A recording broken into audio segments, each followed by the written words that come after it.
Assalamualaikum warahmatullahi wabarakatuh. Di sini saya Isnu Asaryuda dengan NPM 2021020087 akan mempresentasikan tentang delik aduan dan delik laporan beserta kasus tindak pidana yang sudah diadili oleh pengadilan.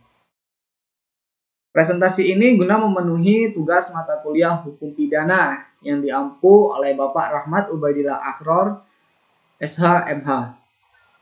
Baik, langsung saja. Di sini kita tahu bahwasanya macam-macam delik itu ada 15, yaitu yang pertama ada delik formil, yang kedua ada delik material, yang ketiga ada delik komisi, yang keempat ada delik omisi, yang kelima ada delik omisi semu, yang keenam ada delik dolus, yang ketujuh ada delik rupa, yang kedelapan ada delik tunggal, yang kesembilan ada delik berangkai, 10 ada delik aduan, 11 ada delik laporan, 12 ada delik yang ada pemberatan atau peringan, ke-13 ada delik sederhana, 14 ada delik politik, dan yang ke-15 ada delik campuran.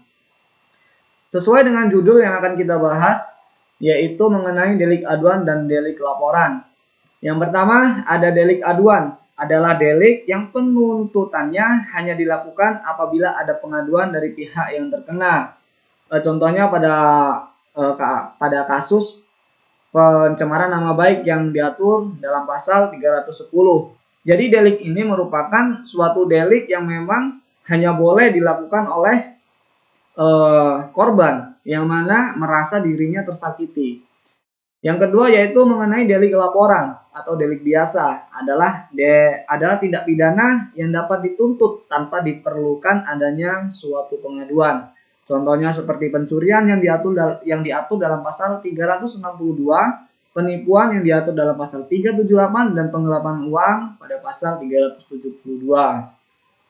Jadi delik laporan ini boleh diadukan oleh siapapun yang memang mengetahui tindak pidana tersebut, bukan hanya korban tetapi orang lain pun memang boleh untuk melakukan pelaporan tentang kasus pidana yang dilakukan oleh terdakwa. Baik, di sini saya mengambil contoh kasus yang memang sudah diadili oleh pengadilan, yaitu putusan pada kasus tindak pidana penganiayaan yang memang disengaja.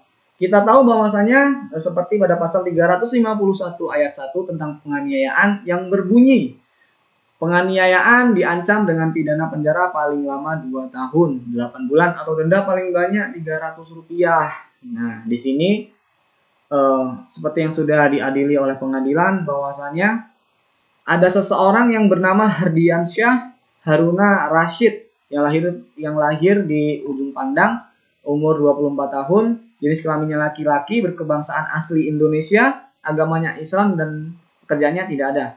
Nah, di sini Harun Rashid ini terbukti memang melakukan tindak pidana yang memang telah diatur dalam pasal 351 ayat 1 KUHP. Menimbang bahwasanya Harun Ar-Rasyid ini melakukan tindak pidana kepada seseorang yang bernama Daeng Situju. Pada saat itu Hardiansyah bersama Hendrik temannya tidak sengaja bertemu dengan Daeng Situju, yang mana Daeng Situju ini sedang berada di rumah lelaki yang bernama Baharudin. Kemudian terdakwa datang bersama saksi si Hendri ini, yang mana pada saat itu terdakwa memang dalam keadaan mabuk karena pengaruh minuman beralkohol. Langsung menarik tenda yang menutupi halaman rumah lelaki Baharudin. Lalu si saksi korban ini menegur si terdakwa, yang dia mengatakan bahwa jangan kau kasih begitu punya orang, katanya. Sehingga membuat terdakwa ini marah dan berkata, anak bule kurang ajar. Kenapa kau tegur saya? Kata terdakwa. Lalu kemudian terdakwa ini mendekatilah si korban.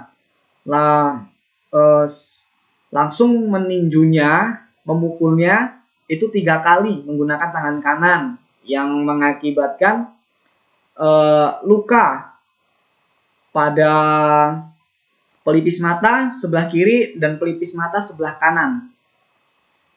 Sehingga si Daeng Situju ini tidak bisa melakukan aktivitas seperti biasanya. Si Daeng Situju ini langsung melaporkan kejadian ini kepada pihak yang berwajib.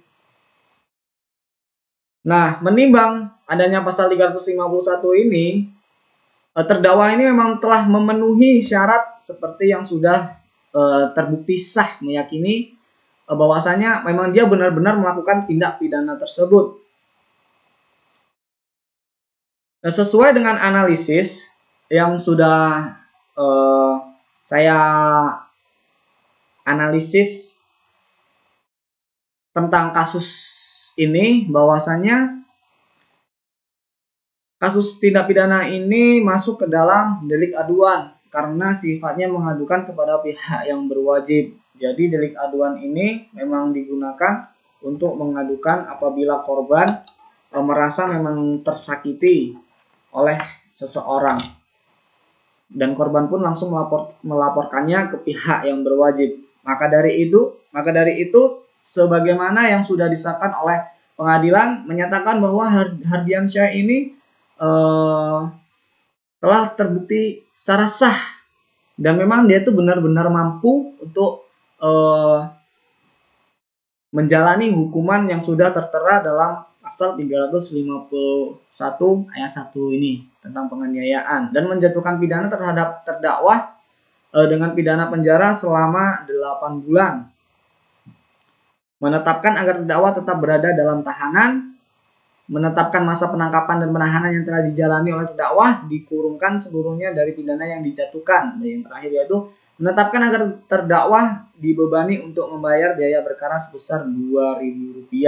Jadi di sini bisa kita simpulkan bahwasanya kasus penganiayaan ini memang sudah diatur dalam pasal 351 ayat 1 yang mana berbunyi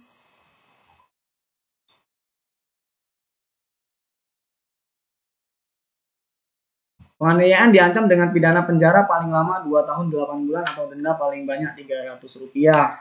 Penganiayaan ini juga termasuk ke dalam delik aduan karena si korban memang langsung mengadukan ke pihak yang berwajib sehingga bisa langsung dipenuhi pengaduannya tersebut oleh pengadilan.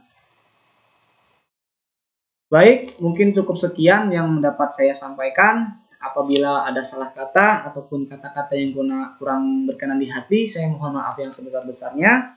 Dan kepada Allah saya mohon ampun. Saya akhiri. Billahi taufiq wal hidayah. Wassalamualaikum warahmatullahi wabarakatuh.